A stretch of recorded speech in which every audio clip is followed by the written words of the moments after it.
Samantala, tuloy-tuloy naman ang relief efforts ng Department of Social Welfare and Development o DSWD para hatiran ng tulong ang mga sinalanta ng Bagyong Christine. Pagtitiyak pa ni DSWD Secretary Rex Gatchalian na kapag preposition na sila ng food packs bago pa man tumama ang bagyo. Ang buong detalye ay atid sa atin live ni Ms. Leth Narciso. Ms. Leth.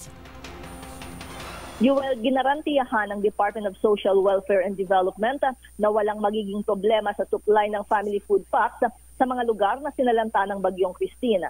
Sa press briefing dito sa Malacanang, iniulat ni DSWD Secretary Rex Gatchalian na bago pa man tumama ang bagyo ay nasa 2 milyon ang nakahandang family food packs na sa ngayon ay halos 100,000 pa lamang ang nababawas. Gayunman, inaasahang tuloy-tuloy itong mababawasan sa sandaling kumuha ng karagdagang supplies ang mga lokal na pamahalaan sa mga apektadong lugar. Pero pagtiyak ni Gatchalian, hindi mauubusan ng supply dahil agad rin itong napapalitan. Ayon sa kalihim, bagamat ang mga lokal na pamahalaan ang frontliners o unang namamahagi ng mga pagkain, tubig at hygiene kits, palagi ring nakahanda ang stockpiles ng DSWD sa kanilang warehouses sa mga rehiyon, probinsya at munisipalidad kung kakailanganin ng karagdagan.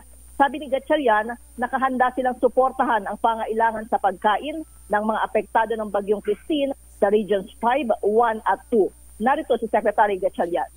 So now we're focusing our efforts on Naga and Camarines Sur, and we continuously talk to the local chief executives, yung governor, yung mayors nila, na kapag bumaba na, humupa na yung tubig, kaya na nila mag-withdraw sa aming mga warehouse, pwede na nila kunin yun anytime nag-aantay yun. Pangalawa, katugunan ng ating Pangulo kahapon, nag-deploy na rin ng MMDA agad-agad ng water purification machines nila kasama ng OCD. Nandun na rin yun. So that is now for the disposal ng mga local government units doon kung saan kakailanganin. Pangatlo, ang minamanage ng DSWD together with the province and the LGUs, yung mga evacuation centers. Alam natin limited yung pumunta sa evacuation center kasi napakalawak na nung sakuna and marami nga na-trap na sa kanilang mga tahanan. So despite that, we are helping augment the food requirements sa loob ng mga evacuation center. Para sa MBC TV Network News, ito si Leth Narciso. Una sa Pilipinas, una sa Pilipino. Maraming salamat, Ms. Leth Narciso.